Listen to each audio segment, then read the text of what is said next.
few years ago, we decided to start touring the great cities of the world, and as an English major, I decided that I'd like to go to London first.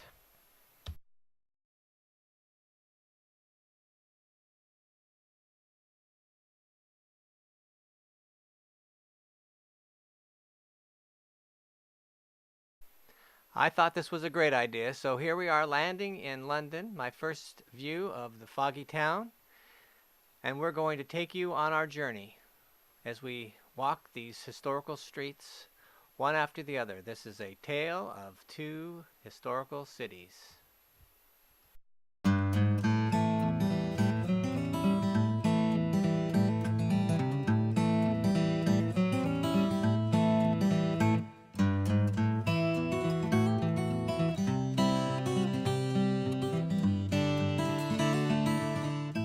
Soon after touchdown, we were on the Underground on our way to our hotel, and the famous expression, mind the gap.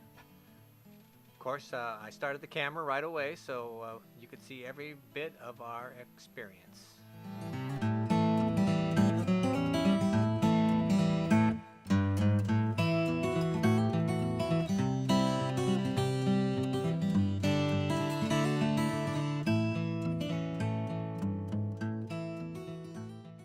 The hotel was really lovely, except for the elevators, which were the size of a telephone booth.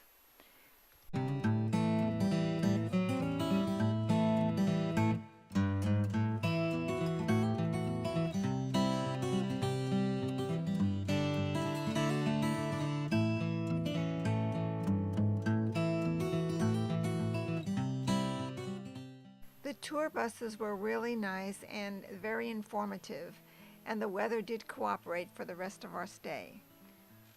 Also, we seemed to have a perfect location because we were really within minutes of all of the great sights.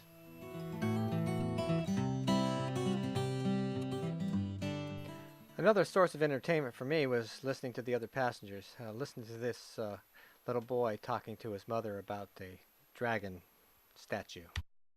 Got a shape, right? Yeah. You only have plasticine, and you make that into shapes. Or you get your little plastic knife and you cut shapes.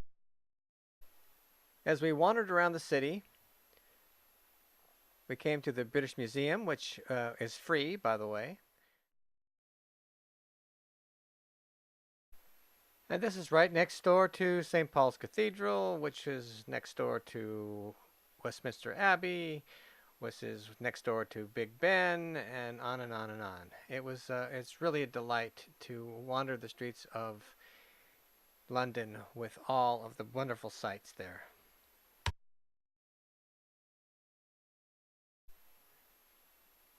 Here we are at Buckingham Palace.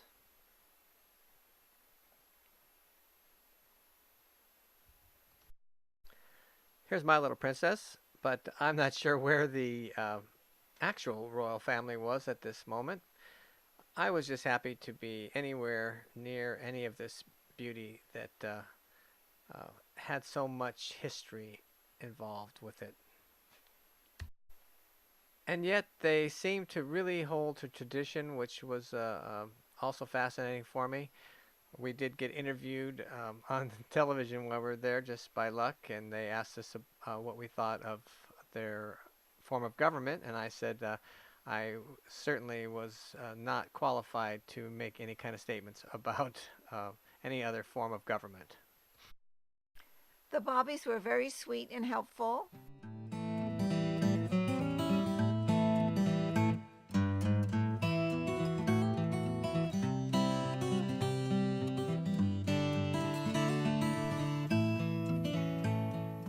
Hey, who's that guy in the phone booth?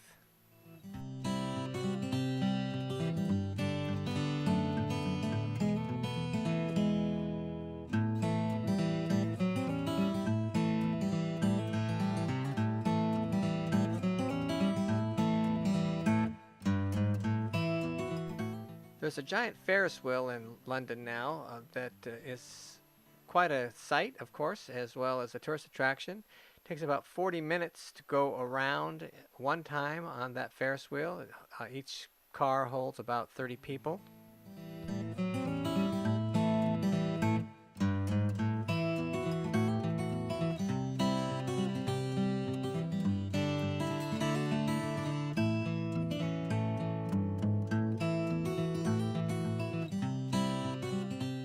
As always, I was really impressed with the antiquity of the city, and also there were a number of reminders about the world wars that London, especially all of England, had to endure.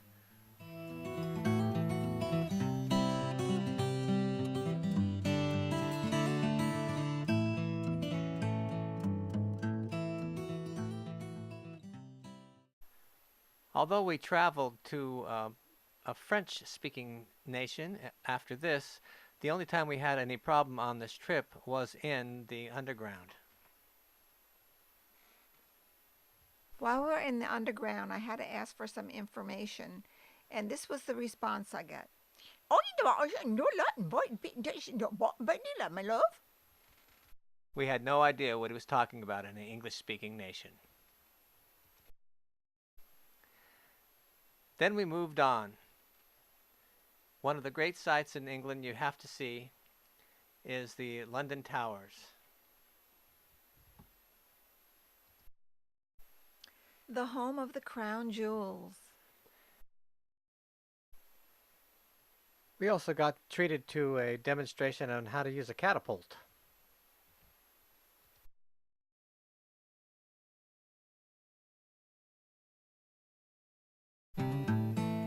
The London Bridge is conveniently located adjacent to the London Towers.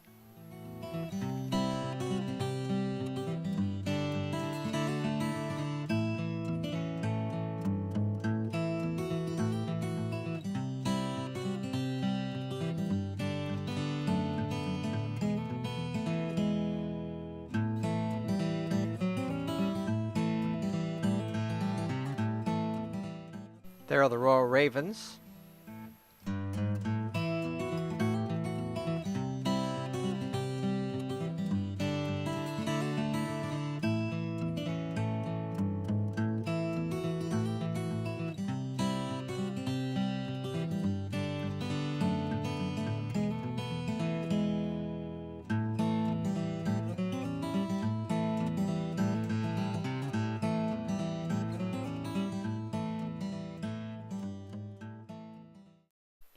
Ah, finally, my knight in shining armor.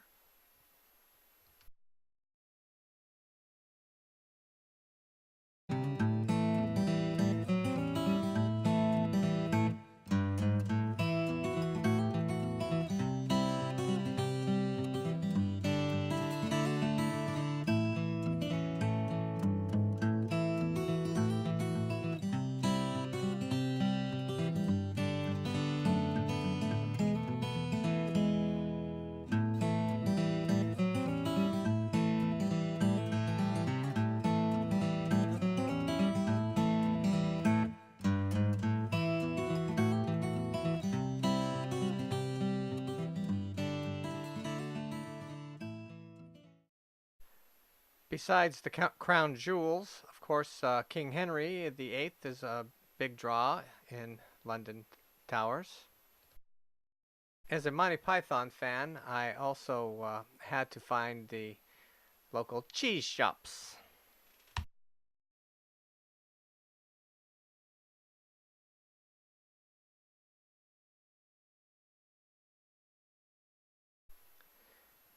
People milled around everywhere, just sat down right where they got tired, and I was fascinated, of course, watching everybody.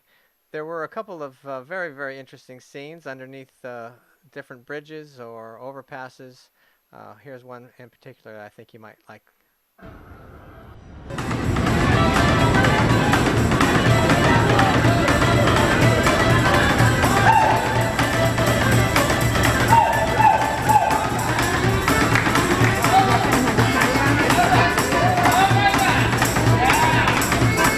And your voice.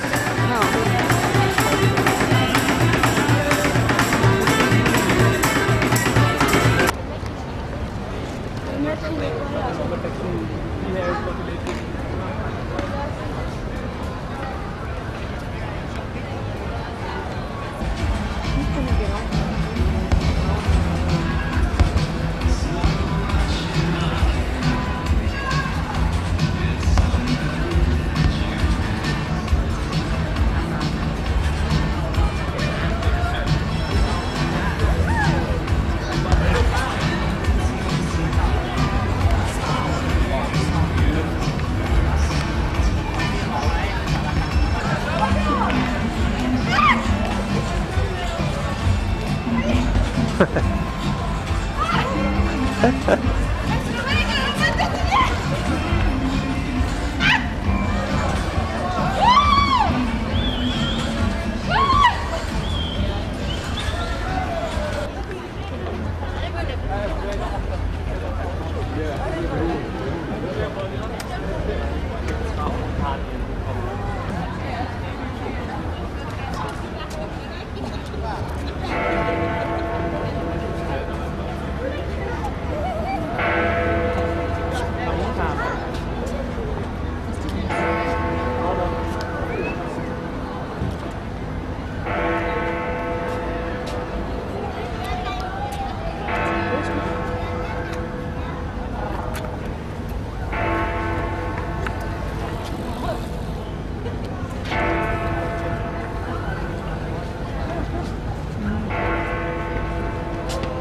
So that's once around the city for us. We just happened to be lucky enough to be there when the Big Ben struck 9 times while we were standing by, and I hope you enjoyed that.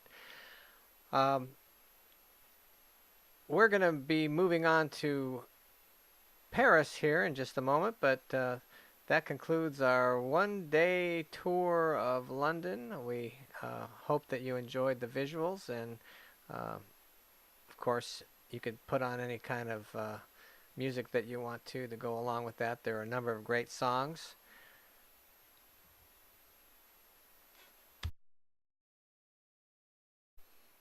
And what would London be without just a peek at the famous Sherlock Holmes? Well, we didn't get to see Sherlock himself, but we did find this pub and a lot of memorabilia that, as an English major again, I thought was very, very interesting.